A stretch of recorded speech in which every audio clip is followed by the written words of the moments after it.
वासुदेवाय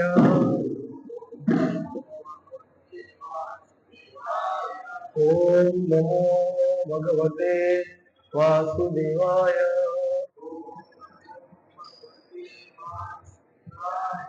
नारायणं नमस्कृत्यं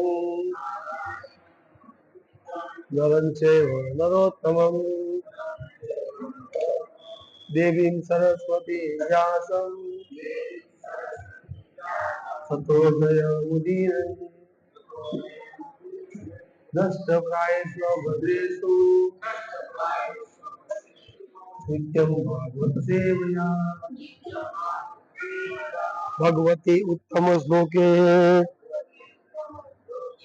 भक्तिर्भवति नैष्टिकी श्रीमद् भगवद गीता तेना मूल रूपे श्लोक संख्या अध्याय बीजो श्लोक संख्या 67 એટલે પ્રભુ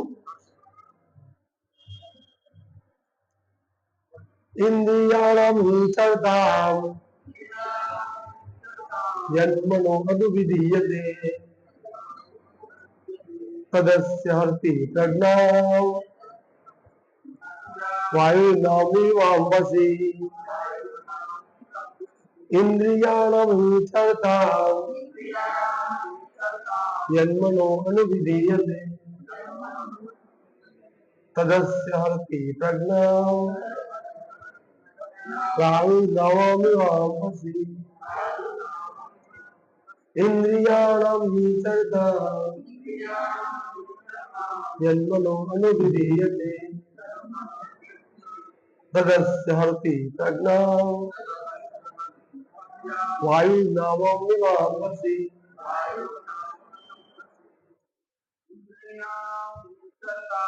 ઇન્દ્રિયાણામ વિચરતામ યન્મનો અનુવિધીયતે તદસ્ય હર્તિ પ્રજ્ઞામ વાયુનામિવાંબસી ઇન્દ્રિયાણામ વિચરતામ યન્મનો અનુવિધીયતે તદસ્ય હર્તિ પ્રજ્ઞામ વાયુનામિવાંબસી ઇન્દ્રિયાણામ વિચરતામ યન્મનો અનુવિધીયતે તદસ્ય હર્તિ પ્રજ્ઞામ વાયુનામિવાંબસી ઇન્દ્રિયાણામ વિચરતામ યન્મનો અનુવિધીયતે તદસ્ય હર્તિ પ્રજ્ઞામ વાયુનામિવાંબસી ઇન્દ્રિયાણામ વિચરતામ યન્મનો અનુવિધીયતે તદસ્ય હર્તિ પ્રજ્ઞામ વાયુનામિવાંબસી માતાજી ઇન્દ્રિયાણામ વિચરતામ યન્મનો અનુવિધીયતે તદસ્ય હર્તિ પ્રજ્ઞામ વાયુ ઇન્દ્રિયાણામ ઇન્દ્રિયોના હિ નક્કી ચરતામ વિચરણ દરમિયાન યત જેની સાથે મન અનુવિધીયતે સતત સંલગ્ન રહે છે તત તે અસ્ય તેની હરતી હરી લે છે પ્રજ્ઞા બુદ્ધિ વાયુ પવન નાવમ નૌકા ઈવ જેવી રીતે પાણી અંબસી પાણીમાં અનુવાદ અને ભાવ શીલ પ્રભુપાદ દ્વારા શીલ પ્રભુપાદ કીધે અનુવાદ જેવી રીતે પાણીમાંની નૌકા પ્રબળ પવન દ્વારા દૂર ખેંચાઈ જાય છે તેવી રીતે વિચરણશીલ ઇન્દ્રિયોમાંથી કોઈ એક પર જો મન કેન્દ્રિત થાય તો તે મનુષ્યની બુદ્ધિ હરી લે છે. ભાવાર્થ ભગવાનની સેવામાં બધી ઇન્દ્રિયો કાર્યરત ન રહે તો ઇન્દ્રિય તૃપ્તિ કરવામાં નિમગ્ન રહેતી ઇન્દ્રિયો પૈકીની એક ઇન્દ્રિય પર ભક્તને આધ્યાત્મિક પ્રગતિના પથમાંથી વિચલિત કરી શકે છે. મહારાજ અંબરીશના જીવનમાં ઉલ્લેખ થયો છે તેમ સર્વ ઇન્દ્રિયોને કૃષ્ણ ભક્તિમાં જોડી દેવી જોઈએ, કારણ કે મનને વશમાં રાખવાની એ સાચી પદ્ધતિ છે. ઓમ અજ્ઞાનતિમિરાંધસ્ય જ્ઞાનાંજનશલાકયા ચક્ષુરુન્મિલિતમેન તસ્મૈ શ્રી ગુરવે નમઃ. શ્રી ચૈતન્ય મનોભીષ્ટં સ્થાપિतं येन भूतले स्वयं नामयं ददाति स्वपदान्तिकम् वन्देऽहं श्रीगुरुर्भीष्मतिकमलं श्रीगुरून् वैष्णवांश्च श्रीरूपं साग्रजातं सगुणरघुनाथान्वितं तं सजीवं साद्वैतं सावधूतं परिजनसहितं कृष्णचैतन्यदेवं श्री राधाकृष्ण पादान् सगणललिता श्री विशाखान्वितांश्च हे कृष्ण करुणा सिन्धु दीनबन्धो जगत्पते गोपेश गोपिकाकान्त राधाकान्त नमस्ते तप्त कांचन गौरांगी राधे वृंदावनेश्वरी वृषभानुसुते देवी प्रणमामि हरिप्रिये वाञ्छाकल्पतरुभ्यश्च कृपा सिन्धुभ्येव च पतितानां पावनेभ्यो वैष्णवेभ्यो नमो नमः. जय श्री कृष्ण चैतन्य प्रभु नित्यानंद श्री अद्वैत गदाधर शिवासादि गौर भक्तवृंद. हरे कृष्ण कृष्ण कृष्ण हरे हरे हरे राम राम राम हरे हरे. સોમવારના પ્રોગ્રામમાં આપ સૌનું સ્વાગત છે. ખૂબ મસ્ત શ્લોક છે. આ બહુ કઈ શ્લોક છે. ભગવદ ગીતાના બધા શ્લોક સુંદર છે કે ભગવાને કીધા છે. તો અહીંયા કહે છે કે જેવી રીતે પાણીમાંની નૌકા પ્રબળ પવન દ્વારા દૂર ખેંચાઈ જાય છે, તેવી રીતે વિચરણશીલ ઇન્દ્રિયોમાંથી કોઈ એક પણ બધી તમે બધો એક પણ જો મન કેન્દ્રિત થાય તો તે મનુષ્યની બુદ્ધિ હરી લે છે. તો અહીંયા આપણે જે ઇન્દ્રિયો છે એનું વર્ણન કર્યું છે અહીંયા કે આપણી જે 5 ઇન્દ્રિયો, 5 કર્મેન્દ્રિયો, 5 જ્ઞાનેન્દ્રિયો, તો આ ઇન્દ્રિયો છે બહુ પ્રબળ છે. આગળ આવશે ડિટેલમાં કે આ ઇન્દ્રિયો એટલે પ્રબળ છે કે એને જો વશમાં નહીં રાખી શકો તો પતન થઈ જાય આપણું. તો અહીંયા પ્રભુપાદ આ જ હિન્ટ આપે છે. પ્રભુપાદ ભાવાત્મક કહે છે કે ભગવાનની સામે બધી ઇન્દ્રિયો કાર્યરત રહે તો ઇન્દ્રિય તૃપ્તિ કરવામાં નિમગ્ન રહેતી ઇન્દ્રિયો પૈકીની એક ઇન્દ્રિય પણ ભક્તને આધ્યાત્મિક પ્રગતિના પથમાંથી વિચલિત કરી શકે છે. એટલે આપણે આજે ખાસ ભક્ત માટે લખ્યું છે પ્રભુપાદે કે એક ઇન્દ્રિય પર જો આપણું નિયંત્રણ નહીં ને એ ઇન્દ્રિય મનના વશમાં આવી જાય તો ભક્તનું પતન થઈ જાય. જેમ કે આપણે અજામિલની કથા સાંભળી બધા. તો અજામિલ એક બ્રાહ્મણ પરિવારનો વ્યક્તિ, એના ઘરે રોજ પૂજા થાય ભગવાનની, નિત્ય એનું કાર્ય છે. બ્રાહ્મણનું કાર્ય શું હોય? ભગવાનની સેવા કરી, ભગવાનના વિરોધ સેવા કરી, આ જ કાર્ય બ્રાહ્મણનું. તો જે અજામિલ જે હતો, અજામિલ એની આ જ સેવા હતી કે રોજ એને ફૂલ લેવા જવાનું મંદિરે જંગલમાંથી અને ઘરે આપવાનું ફૂલ સેવામાં. તો એકવાર જંગલમાં ફૂલ લેવા ગયો અને એને શુદ્રાણીને આલિંગન કરતા જોયા જંગલમાં. જો બ્રાહ્મણના ફેમિલીમાંથી છે પણ આંખે ઇન્દ્રિય છે, આંખે જોયું, આંખે જોયું એટલે તરત જ આખું બધું આખું કે આખી ચેતના દૂષિત થઈ ગઈ, આખી ચેતનાની બદલાઈ ગઈ અને તરત એનું મન આખું ચેન્જ થઈ ગયું અને એના મનમાં સતત એક પેલું ચિત્ર આવવા લાગ્યું. તો આ ઇન્દ્રિય એટલી ડેન્જર છે, બહુ પ્રબળ છે. એટલે એનું તરત મન આખું ચેન્જ થઈ ગયું અને એના મનમાં એ જ વિચાર આવવા લાગે કે હું પણ હવે ક્યારે આની સાથે લગ્ન કરી લઉં. વિચાર કરો, આ ઇન્દ્રિય એક આંખને જોઈ લીધું, ખાલી આંખને જોવાથી એની કેટલી ચેતના દૂષિત થઈ ગઈ. તો આ જે ઇન્દ્રિય જે છે ને એને કંટ્રોલમાં આપવું બહુ જરૂરી છે. આપણું પતન થઈ જાય ચોખ્ખું લગે આમાં. એ કોઈ પણ એક ઇન્દ્રિય જો મને એને કેન્દ્રિત કરી લીધી ઇન્દ્રિયને તો આપણું પતન થઈ જાય. તો અજામિલ ક્યાં બ્રાહ્મણ પરિવારનો વ્યક્તિ હતો અને ત્યાંથી એ અજામિલ પછી એકદમ પાપ, અરે સોરી હું કદાચ ભૂલી ગયો, અજામિલ જ છે ને, હા અજામિલ જ છે. તો એ અજામિલ પછી કેટલી પાપ વૃત્તિ કરવા લાગ્યો. એક બ્રાહ્મણ ફેમિલીનો વ્યક્તિ ચોરી લૂંટફાટ કરવા લાગ્યો. એટલું બધું પેલી સ્ત્રી જે સ્ત્રીને આલિંગન કરતા જોઈ એ સ્ત્રીની સાથે લગ્ન કરવા માટે ફોન તો ખાલી આંખે જોઈ લીધું, બસ આંખે જોઈ લીધું. તો આ આંખે ખાલી જોઈ લીધું કેટલી ડેન્જર હતો. એ જ કહેવા માંગે છે કે જે રીતે નદીમાં હોડી ચાલતી હોય ને તો પવન જે પવન પેલી બાજુ હોડી પર પેલી સૂંઢ સાઠ કહેવું છે એની અંદર એ પવનને રોકવા માટે હોય છે. જો પવનને રોકાઈ પવનને કંટ્રોલ નહીં કરે ને તો હોડી પવનની દિશામાં ચાલી જાય. એટલે હોડીની ઉપર જે એ બાંધે છે ને એ પવનને કંટ્રોલ કરવા માટે વાંધો એ જ કીધું છે કે પાણીમાંની નૌકા પ્રબળ પવન દ્વારા દૂર ખેંચાઈ જાય છે. જે હોડી ચલાવતો વ્યક્તિ હોય એને લઈ જાય કઈ દિશામાં, એ હોડી જાય કઈ દિશામાં. જો એ ના બાંધી હોય તો, પણ બાંધી હોય તો પવન કંટ્રોલ થાય. તો એ રીતે એ કહે છે કે જો આપણે બી મનથી ઇન્દ્રિયોને જો નિયંત્રણ નહીં કરી દીધું તો આપણી એક ઇન્દ્રિય 10 ઇન્દ્રિય છે, પણ એક ઇન્દ્રિય જો કોઈ જગ્યાએ ખોવાઈ ગયો તો ગયા આપણે. તો આ કેટલો બધો દિવ્ય સંદેશ છે આ, કે આપણી જે 10 ઇન્દ્રિયો જે છે એને કઈ રીતે નિયંત્રણ રાખવી. કઈ છે કે 10 ઇન્દ્રિયોને ભગવાનની સેવા રાખવાની. તો ઇન્દ્રિયો જે છે એ આપણા પતનનું કારણ છે. આપણે જો તમે કોઈ ઇન્દ્રિયોના વિષયમાં આવી ગયા તો આપણે પછી આપણે ભગવાનનું ભજન નહીં કરી શકીએ, પતન થઈ આપણે.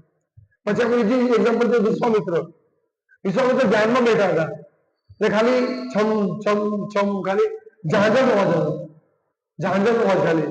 તો કાન એક ઇન્દ્રિય છે બીજી એક, તો તમે નથી કે કોઈ સ્ત્રી આવી છે જે વિશ્વામિત્રની આંખ ખુલી ને મેનકાને જોયું. કેટલા વર્ષનો તપનો ભંગ થઈ ગયું. એ જ લખ્યું આમાં કે વ્યક્તિને ભક્તિમાંથી 5 વર્ષ કરી દે. આ ઇન્દ્રિય એટલી પ્રબળ છે. તો શાસ્ત્રોમાં એટલા માટે ઘણી બધી ચેતનાઓ એડવાન્સ ચેતવવામાં આવે છે કે ઇન્દ્રિયો બહુ પ્રબળ છે. ઇન્દ્રિયો પર ક્યારેય વિશ્વાસ નહીં કરવો. એને નિયંત્રણ મન દ્વારા એને નિયંત્રણમાં જ રાખવી. આપણે ક્યારે એવું નહીં વિચારવું જોઈએ કે હું બધું કંટ્રોલ કરી લઈશ, પણ ઇન્દ્રિયો બહુ પ્રબળ છે. શાસ્ત્રમાં વારંવાર આપણને કહેવામાં આવે છે કે ઇન્દ્રિયોનો નિયંત્રણ કરો, પણ ઇન્દ્રિય એટલી પ્રબળ છે કે તમે જાતે નિયંત્રણ નહીં કરી શકો. તો કઈ રીતે નિયંત્રણ થાય? ભગવાનની સેવામાં લગાવે. એ કઈ છે કે મહારાજ અંબરીશના જીવનમાં ઉલ્લેખ થયો છે તેમ સર્વ ઇન્દ્રિયોને કૃષ્ણ ભક્તિમાં જોડી દેવી જોઈએ. એટલે આ ઇન્દ્રિય બધી જ પ્રબળ છે. જીભ, આંખ, કાન, નાક આ બધી ઇન્દ્રિયો બહુ પ્રબળ છે. પણ બધું હાથ કર્મેન્દ્રિય જ્ઞાનેન્દ્રિય. પણ જો બધી ઇન્દ્રિયોને આપણે ભગવાનની સેવામાં લગાવી દઈશું ને તો પછી આપણે ડરવાની જરૂર નથી. અહીંયા કોઈ વાત નહીં. કોની જેમ? મહારાજ અંબરીશની જેમ. હવે રાજા હતા, રાજા મહારાજ અંબરીશ એ રાજા હતા, પણ એનું કાર્ય શું હતું કે આંખથી ભગવાનના દર્શન કરવા. એ બધી ઇન્દ્રિયો, પગથી ભગવાનના મંદિરે જવું, કાનથી ભગવાનની કથા સાંભળવી, એ ભગવાનની જેટલી ઇન્દ્રિયો છે એ બધી ઇન્દ્રિયોને ભગવાનની સેવામાં લગાવી દીધી હતી. તો જ્યારે તમે બધી ઇન્દ્રિયોને ભગવાનની સેવામાં લગાવી દેશો ત્યારે શું થશે કે જે નાગ હોય ને એ નાગને મદારી પકડે ને એનું જે ઝેરનું જે પોતાને કાઢી નાખે. પછી નાગ કોઈને કાઢે તો મદદ નહીં કોઈ, કે ઝેર જોડે ને કાઢી નાખ્યું હોય.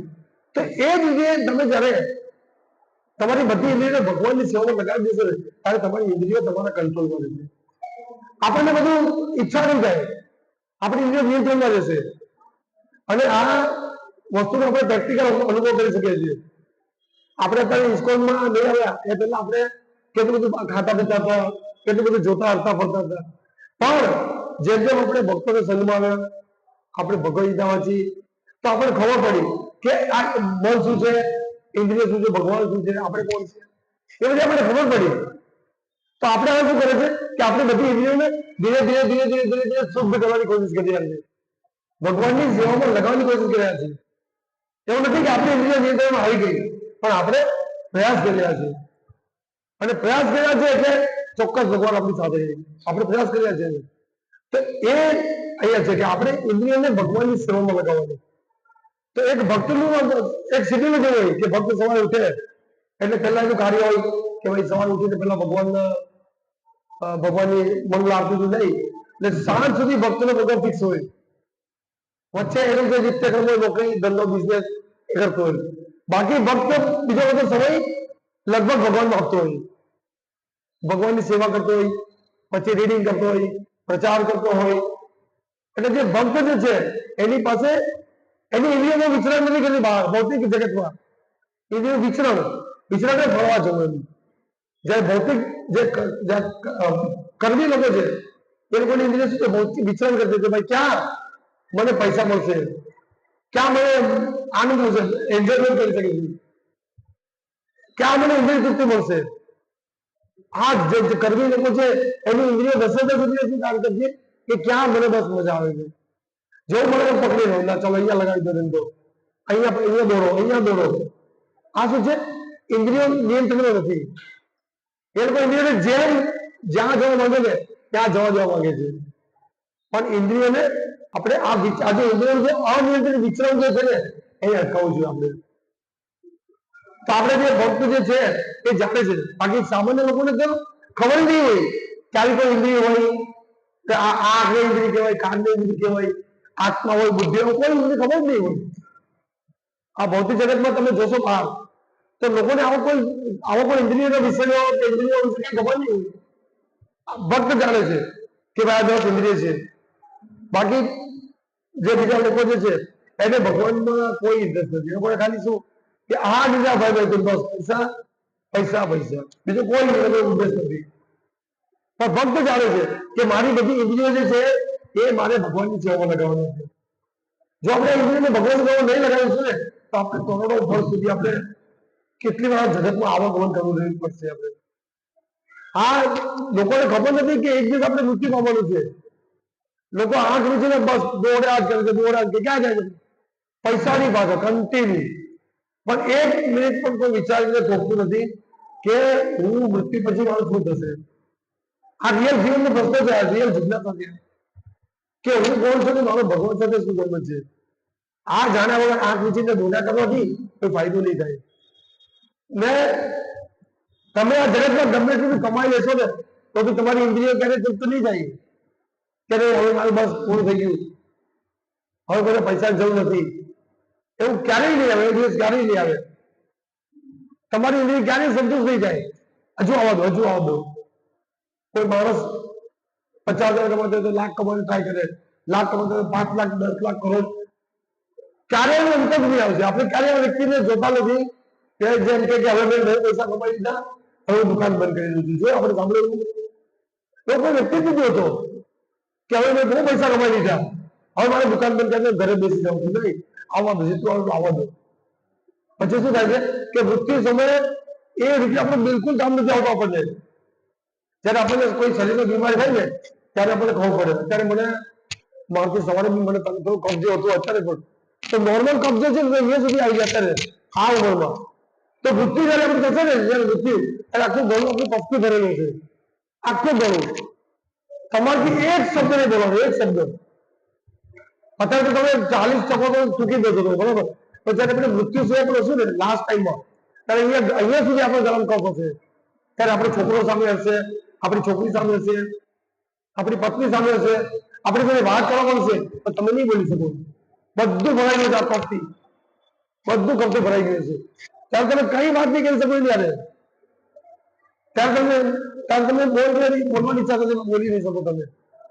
તો આ મૃત્યુ બહુ ડેન્જર છે. તો એ મૃત્યુથી બચવા માટે આપણે જો આ ઇન્દ્રિયોને નિયંત્રણ કરી ને ભગવાનની સેવા લગાવીશું તો આપણે એ મૃત્યુને ઇઝીલી પાર કરી શકીએ. સરળતાથી આપણે પાર કરી દઈશું.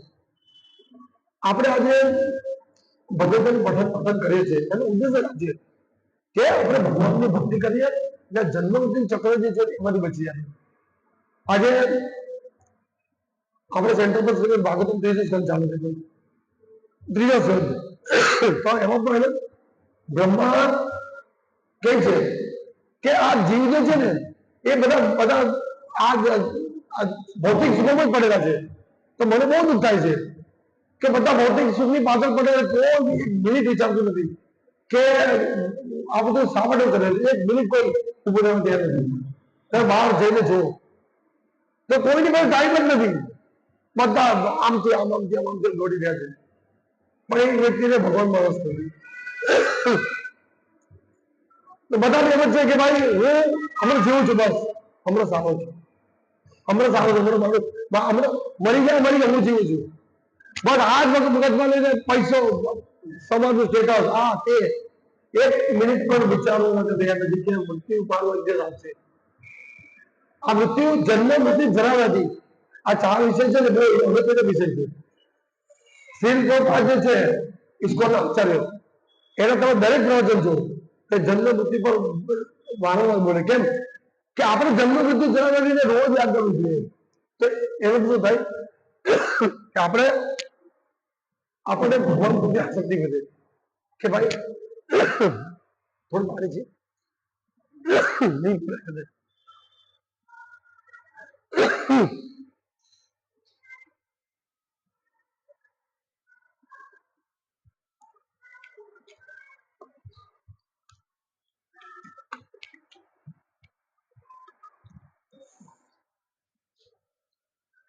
તો આ ઇન્દ્રિયો આપણે બહુ ડેન્જર પ્રબળ ઇન્દ્રિયો છે. એટલે એને કઈ છે પ્રભુપાદ કે આપણે આ ઇન્દ્રિયોને ભગવાનની સેવામાં લગાવી દઈએ.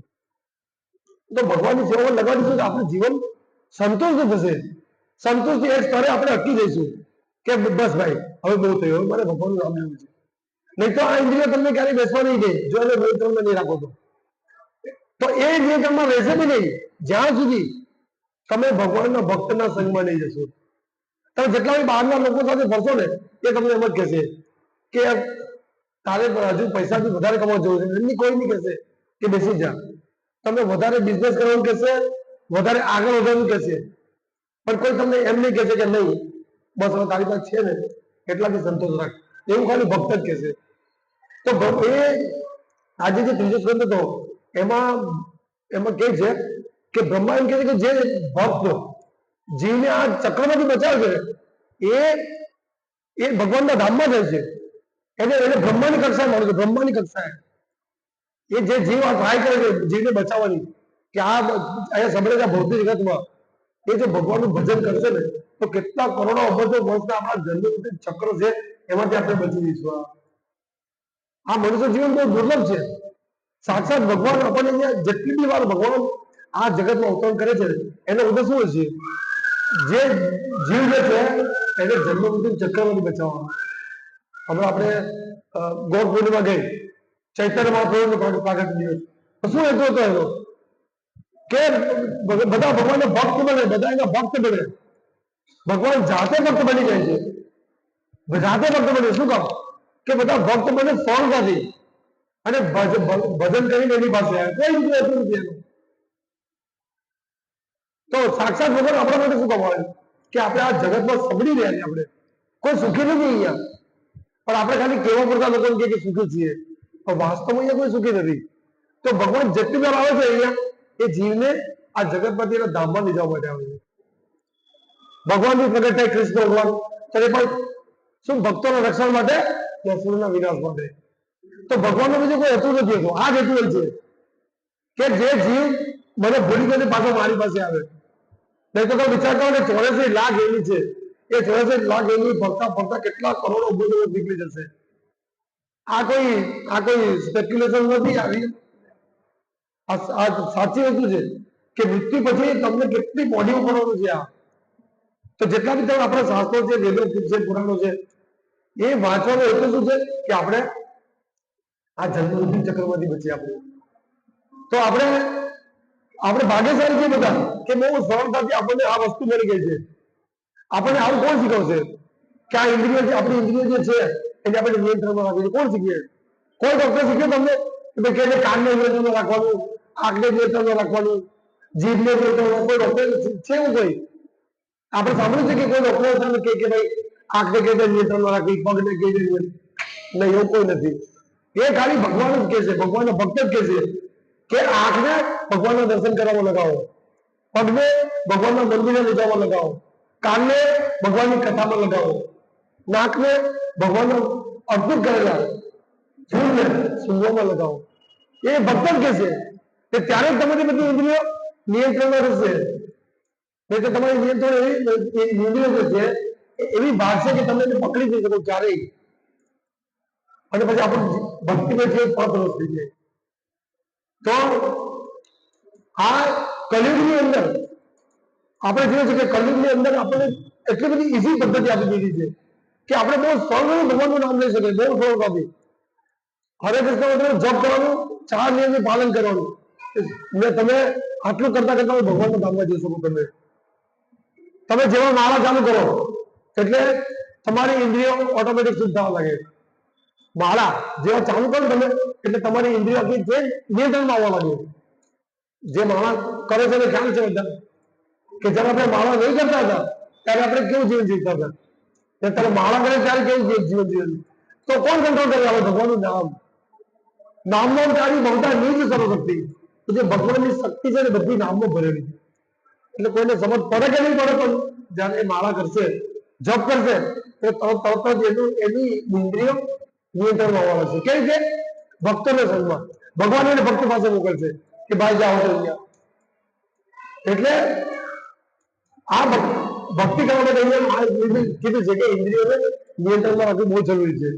તો આપણે જો ભક્તોને સંગમાં લઈને ભક્તિ કરીશું તો આપણે આવો પણ ચાન્સ નહીં આવે. ભક્તોને સંગમાં રહીશું એટલે આપણી ઇન્દ્રિયો કેમ કે ભક્ત આપણને ભગવાનની સેવા લગાવશે કે ભાઈ કાલે અહીંયા પ્રોગ્રામ છે, કાલે અહીંયા પુસ્તક વિતરણ કરવા જવાનું છે, કાલે અહીંયા કીર્તન કરવા જવાનું છે. એટલે ભક્ત આપણને ભગવાનની સેવા બીજી રાખશે. ભક્ત તમને ક્યારેય બીજી કોઈ સેવા નહીં લગાવે, તમારી ઇન્દ્રિયોને ભગવાનની સેવા લગાવશે. એટલે ક્યારેય ભક્તને કઈ પ્રોબ્લેમ નથી. એટલે અહીંયા કીધું છે કે આપણે ઇન્દ્રિયોને જો પ્રબળ ઇન્દ્રિયોને નિયંત્રણમાં રાખીને શું કરો? ભક્તોને સંગમાં રહેવાનું. બધી ઇન્દ્રિયોને ભગવાનની સેવામાં લગાડવાની.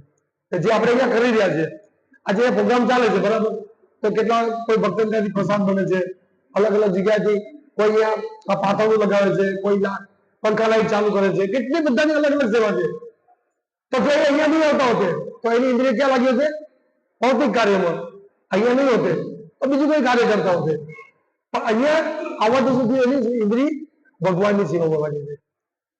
અને ભગવાનની સેવા ઇન્દ્રિય લગાવી ને એનાથી વિશેષ કોઈ મોટું બીજું કાર્ય જ નથી.